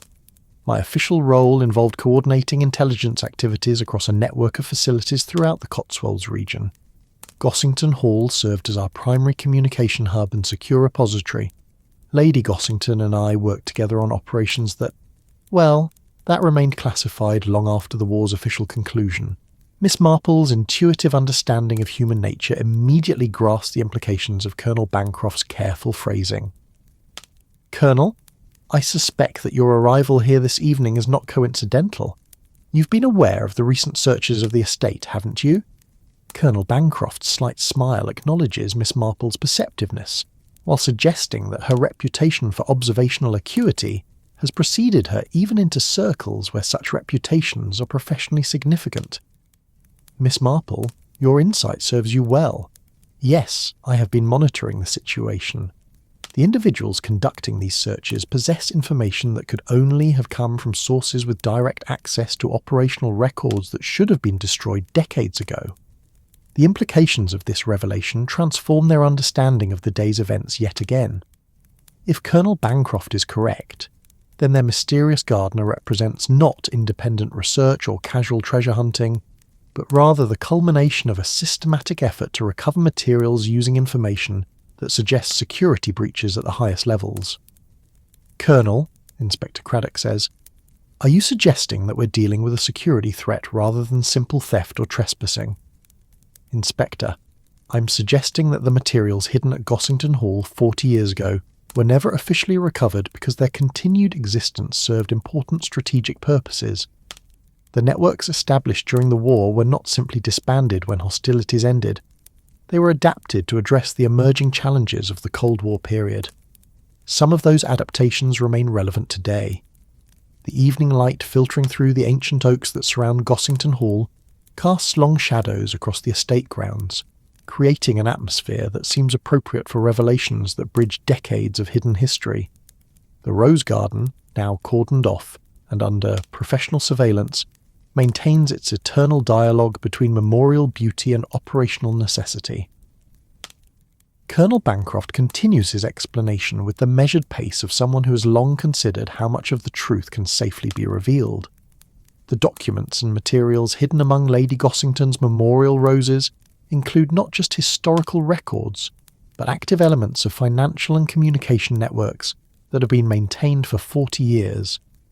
The codes, account numbers, and contact information contained in those materials provide access to resources that certain parties would find extremely valuable.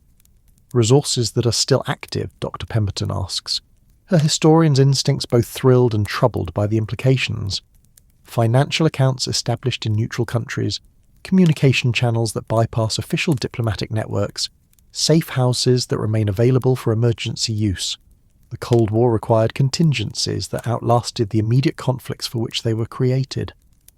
Miss Marple's mind works through the practical implications of Colonel Bancroft's revelations, seeing connections between the past's requirements and the present's realities. Colonel, if these resources remain active, then the people searching for them aren't motivated by historical curiosity. They're seeking access to operational capabilities.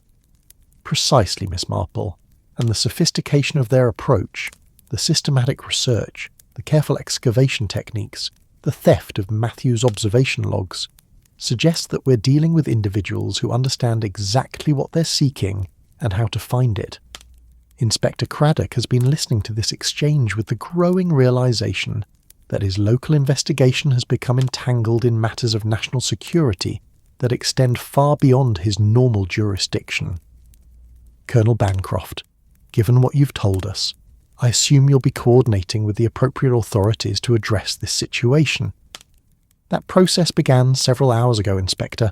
However, I wanted to speak with you and your colleagues personally because the resolution of this situation requires understanding not just the official elements, but the human dimensions that have shaped its development. The Colonel's attention turns to Mrs. Fortescue, who has remained quietly attentive throughout the revelations about her property's significance. Mrs. Fortescue, I believe you and your husband may have questions about how this situation affects your tenancy of the estate. Indeed we do, Colonel. When we leased Gossington Hall, we understood that we were taking on a property with considerable history, but nothing in our discussion suggested that we might be inheriting active security concerns. Colonel Bancroft's expression suggests someone who sympathizes with the complexities that civilians face when drawn into situations they never anticipated. Mrs. Fortescue, the measures being taken to secure the estate and resolve the current threat will be conducted with every consideration for your rights and interests as tenants. However, I must be candid that the situation may require temporary restrictions on access to certain areas of the property. As the evening progresses and the official response to the day's discoveries takes shape, Miss Marple finds herself reflecting on the layers of meaning that have accumulated around the memorial rose garden at Gossington Hall. What began as a Victorian family's tribute to a young man lost in a distant war has evolved through decades of subsequent purpose into something that encompasses individual sacrifice, collective security, and the enduring complexities of human loyalty and duty. The mysteries hidden among the roses have revealed themselves to be far more significant than anyone had initially imagined, touching on questions of national interest and personal honour that extend across generations. The peaceful countryside of the Cotswolds, with its ancient rhythms of agriculture and village life, has proven once again to be the setting for dramas that reach toward the very foundations of civilized society. But even as the official machinery of security and investigation takes control of the immediate situation, Miss Marple recognizes that the human elements of the story, the individual choices and personal relationships that have shaped its development, remain to be fully understood and resolved. The Colonel's promise to address those human dimensions proves prophetic as the evening unfolds toward night. The arrival of additional personnel and equipment transforms the grounds of Gossington Hall into something resembling a carefully orchestrated operation whose efficiency speaks of long-standing procedures activated in response to specific contingencies. But it is the quiet conversation that develops between Colonel Bancroft and Dr. Pemberton, conducted in the shelter of the ancient oak trees that frame the estate's formal gardens, that provides the most revealing insights into the personal relationships that have sustained the operational networks across decades of changing circumstances. Dr. Pemberton, the Colonel says as they walk along paths that have witnessed countless such conversations over the generations, your research into the historical aspects of our wartime operations has been remarkably thorough. But I wonder if you've considered the ongoing obligations that such operations create for those who participate in them. Colonel, I've tried to understand the operations within their historical context, but I confess that the contemporary implications have only become clear today. The networks you and Lady Gossington helped to establish, they really have continued operating all these years. In adapted forms, yes. The challenges that required those networks during the war years evolved, but never entirely disappeared. The men and women who dedicated themselves to that work accepted responsibilities that extended far beyond the immediate crisis that brought them together. Dr. Pemberton's expression suggests someone whose academic understanding of historical events is being challenged by the reality of their ongoing consequences. And Lady Gossington maintained her involvement until her death in 1978. Even then, the provision she made for securing the materials at the estate reflected her continued commitment to the work we had shared. The Memorial Rose Garden was her final contribution to operations that had defined much of her adult life. Miss Marple, who has been following their conversation while maintaining her own observation of the evening's activities, recognises in Colonel Bancroft's words the weight of personal loss that accompanies professional duty. The relationship between the Colonel and Lady Gossington clearly extended beyond merely operational cooperation into realms of mutual respect and perhaps deeper personal connection. Colonel, she says gently, I suspect that your presence here this evening reflects not just professional obligation, but personal commitment to honouring Lady Gossington's memory and protecting the legacy of the work you shared. Colonel Bancroft's pause before responding suggests someone whose lifetime of maintaining official discretion wars with the natural human desire to acknowledge relationships that were necessarily kept hidden for decades. Miss Marple, Margaret Gossington was an extraordinary person who made extraordinary sacrifices for principles that transcended personal interest. The work we did together created bonds that mere official classification could never diminish. The admission, carefully phrased but unmistakably heartfelt, reveals dimensions of the Gossington estate's history that no amount of documentary research could have uncovered. The Memorial Rose Garden, created to honour one young man's sacrifice, became through subsequent decades a symbol of other sacrifices, including the sacrifice of personal happiness to the requirements of duty and secrecy. As the night deepens and the official investigation of the estate grounds continues under artificial lighting that transforms the peaceful countryside into something resembling a theatrical stage, the human drama that has driven the day's events toward their revelation reaches its own moment of resolution. The breakthrough comes not from sophisticated surveillance equipment or professional intelligence analysis, but from Matthew's intimate knowledge of his garden, combined with Miss Marple's intuitive understanding of human behaviour. Working together in the quiet hours before dawn, they identify the pattern that has eluded more systematic approaches to the mystery. Miss Marple, Matthew says as they stand once again beside the memorial fountain, whose gentle splashing provides a constant background to their conversation. I've been thinking about what you said yesterday morning about the careful way our midnight visitor worked around the roses. Someone who genuinely cared for plants wouldn't dig randomly. They'd follow the natural patterns of root growth and seasonal planting. Exactly, Matthews. And Lady Gossington, with her habit of leaving mementos with her plantings, would have followed the same logic. The memorial materials wouldn't be buried randomly. They'd be placed according to principles that a dedicated gardener would understand instinctively. Their collaboration, drawing on Matthew's decades of practical experience with the specific plants and Miss Marple's understanding of human psychology, leads them to areas of the memorial garden that the systematic grid searchers had missed. Here, where the original Victorian plantings follow patterns determined by aesthetic rather than operational considerations, they find the final cache of materials that their mysterious gardener had been seeking. The discovery, made in the pre-dawn darkness with only the gentle glow of shielded flashlights to illuminate their work, brings together the threads of past and present that have woven themselves around the Gossington estate for more than 40 years. The materials they uncover, carefully preserved in waterproof containers that bear the marks of decades of concealment, represent not just historical artifacts, but active elements of networks that have shaped European security throughout the post-war period. But more than their operational significance, the documents and personal effects they discover tell the story of individual human beings who accepted extraordinary responsibilities and maintained them with extraordinary dedication. Among the official papers and coded communications, they find personal letters that reveal the depth of commitment and sacrifice that sustained the covert operations through decades of changing circumstances. Colonel Bancroft's reaction when presented with these recovered materials speaks volumes about the personal cost of the work he and Lady Gossington shared. His careful examination of documents and photographs triggers memories that bridge the gap between past duty and present resolution, between official secrecy and personal truth. "Inspector Craddock," he says, as the morning light begins to penetrate the shadows that have concealed the night's activities. "I believe we can now address both the immediate security concerns and the broader questions about the estate's historical significance. The materials we've recovered tonight will allow us to close certain operational chapters that have remained open far too long."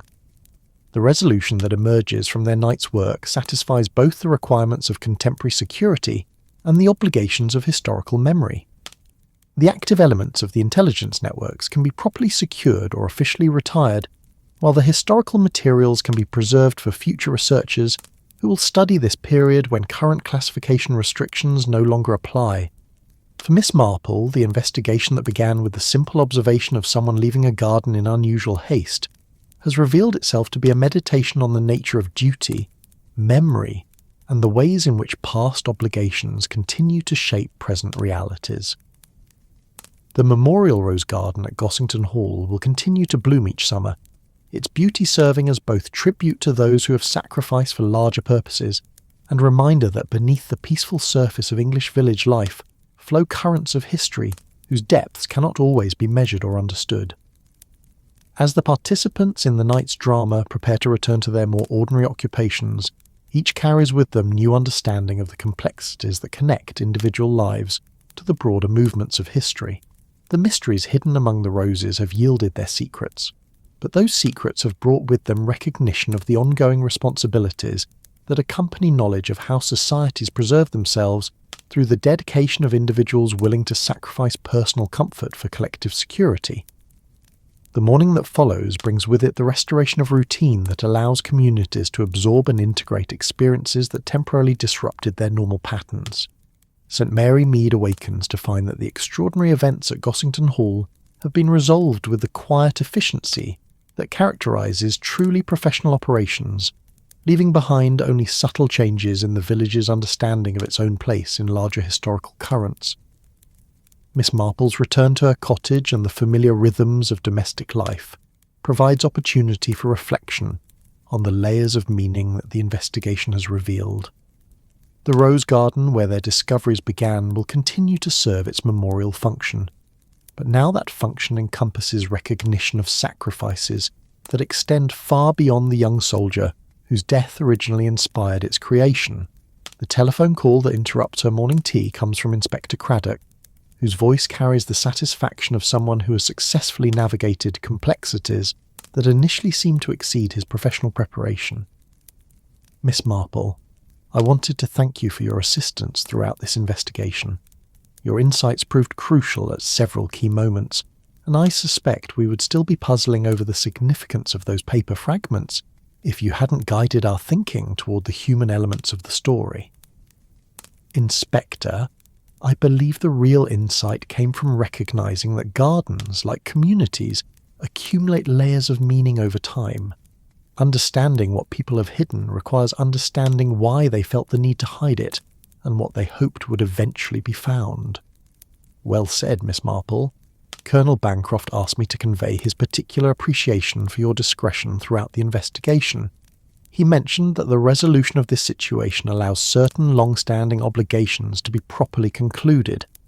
As the days that follow bring the village back to its normal rhythms, Miss Marple finds herself returning frequently to the paths that wind through the countryside surrounding St Mary Mead. The landscape, with its ancient patterns of field and hedgerow, village and estate, continues to hold the same timeless beauty that has drawn generations of residents and visitors to the Cotswolds. But now her walks carry with them enhanced awareness of the human stories that have shaped these peaceful surroundings, stories of individual courage and collective dedication that extend far beyond what casual observation might reveal.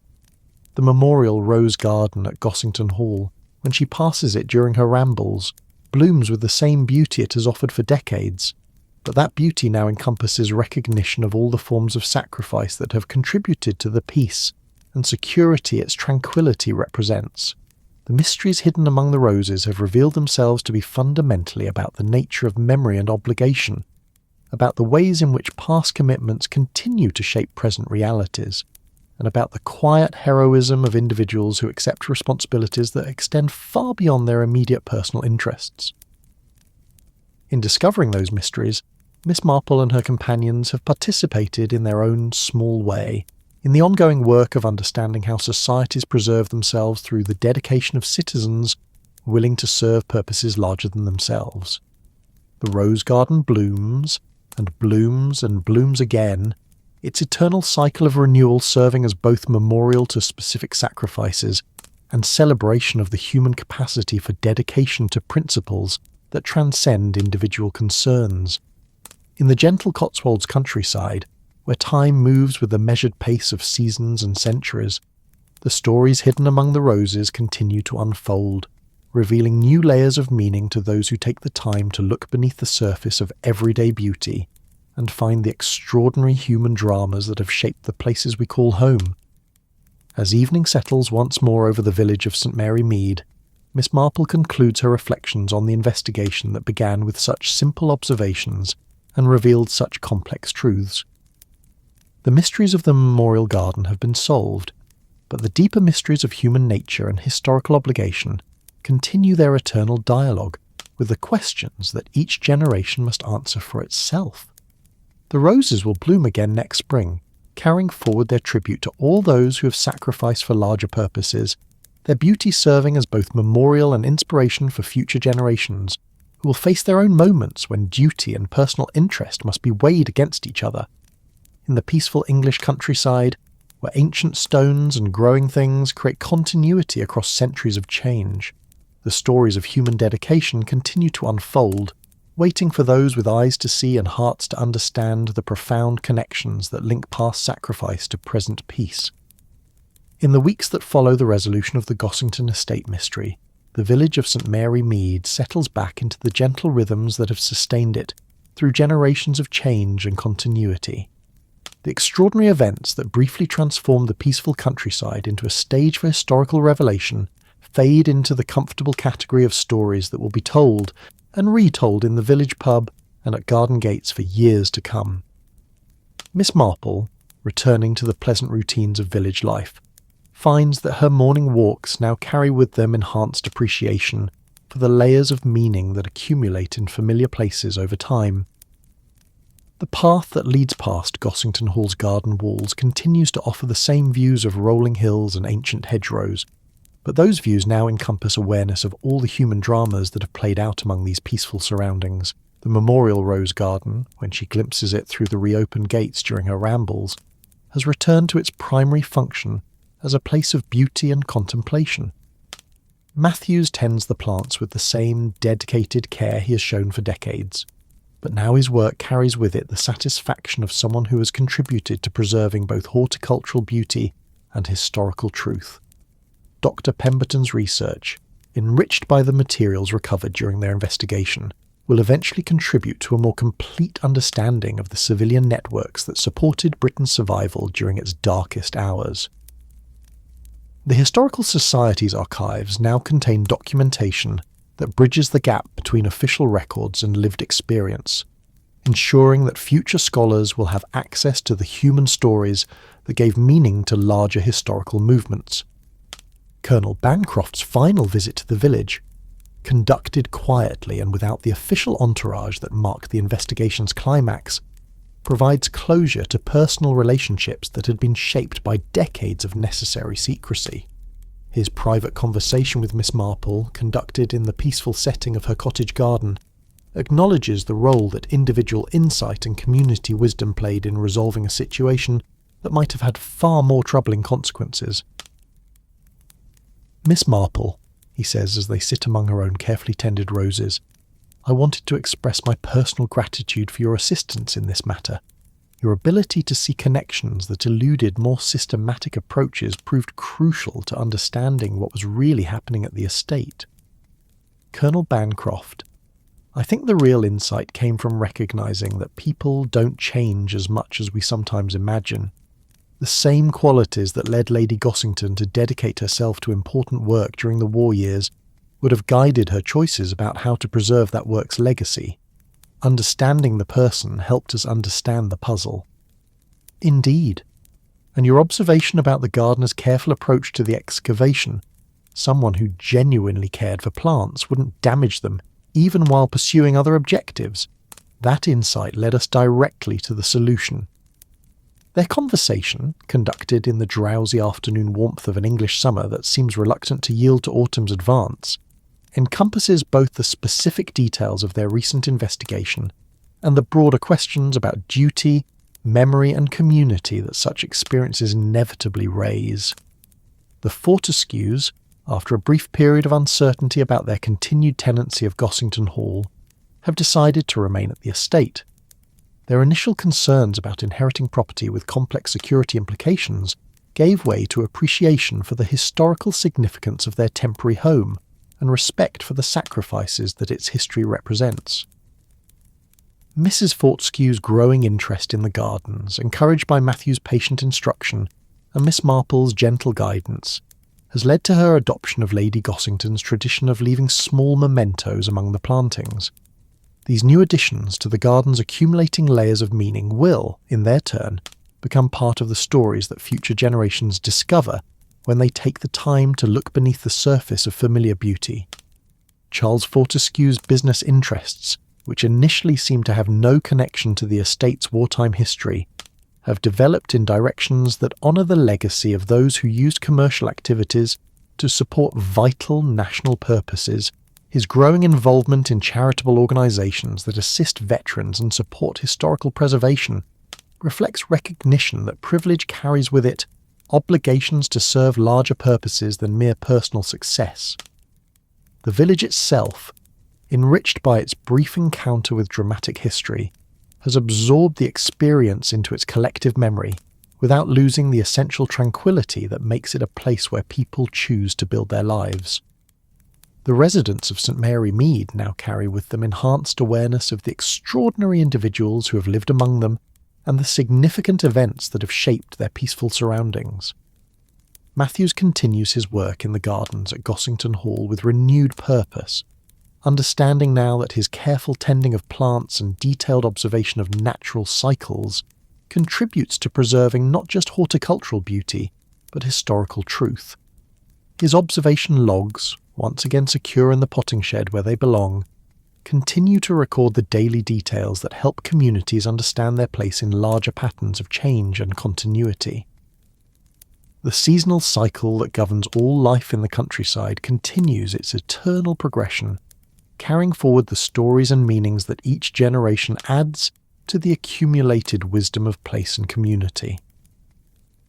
The memorial rose garden blooms through its appointed seasons, each flowering a renewal of the tribute it was created to maintain, and an affirmation of the human capacity for dedication to purposes that transcend individual concerns.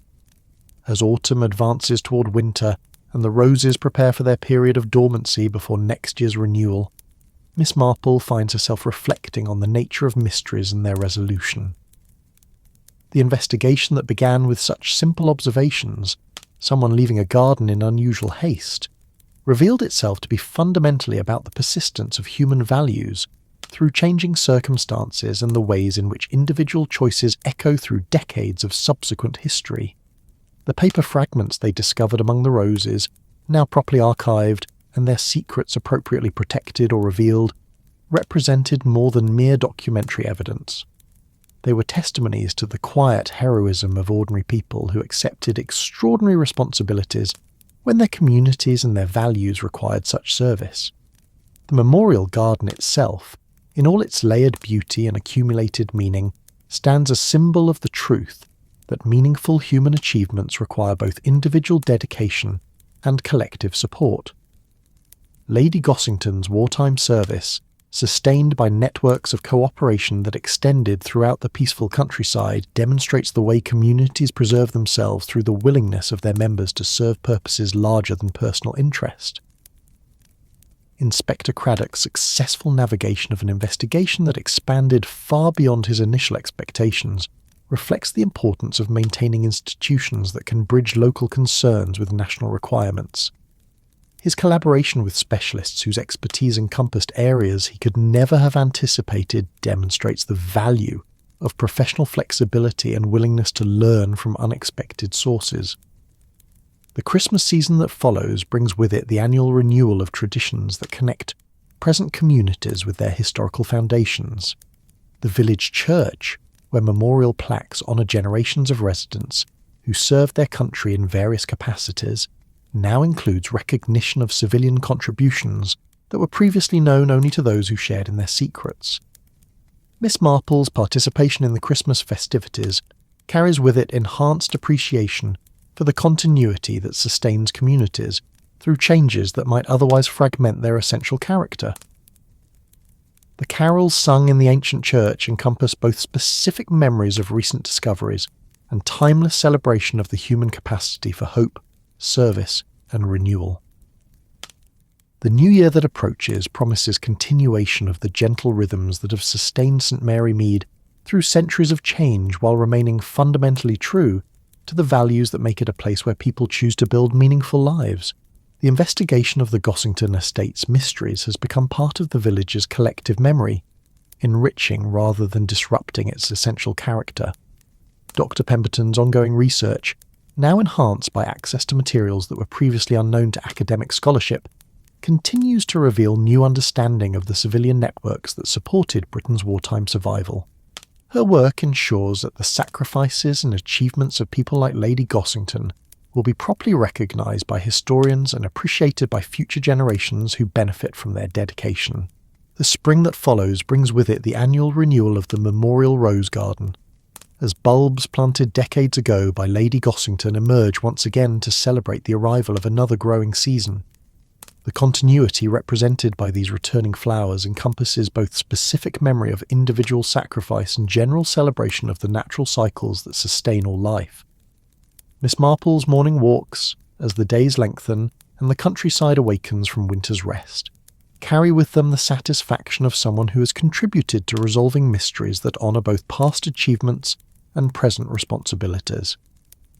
The paths she follows through the familiar landscape now encompass awareness of all the layers of meaning that accumulate when communities take seriously their obligations to preserve and transmit the values that give life its deeper significance. The Memorial Garden, as it prepares for another season of flowering, maintains its eternal dialogue between remembrance and renewal, between honouring the past and inspiring the future. The roses that will bloom in the coming months carry forward not just the beauty that Lady Gossington cultivated decades ago, but the values and commitments that guided her choices during the most challenging period of her generation's history. Matthew's careful preparation of the garden for the growing season ahead reflects his understanding that maintaining such a place requires both technical expertise and appreciation for the human purposes it serves. His work with soil and plant, root and bloom, contributes to preserving testimonies to human courage and dedication that no written record could fully capture. The village of St Mary Mead, as it settles into another cycle of seasonal change and community life, carries forward the stories and insights that its recent encounter with hidden history has provided. The residents who witnessed the investigation of the Gossington estate's mysteries now possess enhanced understanding of their own place in the continuing story of their community and their country. As the memorial roses prepare to bloom once more, their annual renewal serves as a reminder that the most profound human achievements often grow from roots that reach deep into the accumulated wisdom of generations. The garden that honours one young soldier's sacrifice has become, through the dedication of those who have tended it across the decades, a celebration of all the forms of service and sacrifice that sustain civilized life. The mysteries hidden among the roses have revealed their secrets, but those secrets have brought with them recognition that every community, every place, every individual life contains depths of meaning that casual observation cannot penetrate. Understanding requires patience, wisdom, and the kind of gentle persistence that Miss Marple brought to unravelling the threads that connected past duty with present discovery. In the peaceful English countryside, where ancient patterns of village life continue their eternal dialogue with the changing requirements of each new generation, the stories of human dedication and community wisdom continue to unfold. The memorial garden blooms, and in its blooming carries forward all the meanings that love, duty, and sacrifice have accumulated over the decades of its faithful flowering. The roses bloom, and in their blooming whisper the eternal truth that human communities preserve themselves not through force or wealth, but through the willingness of individuals to dedicate themselves to purposes larger than personal interest. In the gentle Cotswold sunshine, where time moves with the measured pace of seasons and centuries, these whispered truths continue their ancient work of inspiring each new generation to discover its own forms of service and dedication. And so, the stories continue, carried forward by blooming roses and tended gardens, by communities that remember their past and individuals who dedicate themselves to purposes worthy of that remembrance. In the memorial garden at Gossington Hall, where beauty and meaning intertwine like climbing roses on ancient walls, the eternal human story of love, loss, service, and renewal continues its quiet work of making life meaningful for all those who take the time to listen to its gentle wisdom. The roses bloom, and in their blooming remind us that the most profound mysteries are often hidden in the most familiar places, waiting for those with eyes to see and hearts to understand the extraordinary courage and dedication that ordinary people bring to the work of preserving civilization for future generations. In the peaceful English countryside, these eternal truths continue their whispered conversation with anyone willing to walk slowly through gardens where past and present meet in the timeless beauty of flowers that bloom and bloom and bloom again, carrying forward their ancient testimony to the enduring power of human love and service. Sweet dreams, dear listeners. May the roses in your own gardens, whether real or imagined, remind you of the beauty that grows from roots of service, sacrifice, and community wisdom. Sleep well, and may your dreams carry you to places where mysteries reveal themselves as celebrations of human goodness, and where every garden holds stories of love that transcends the passage of time.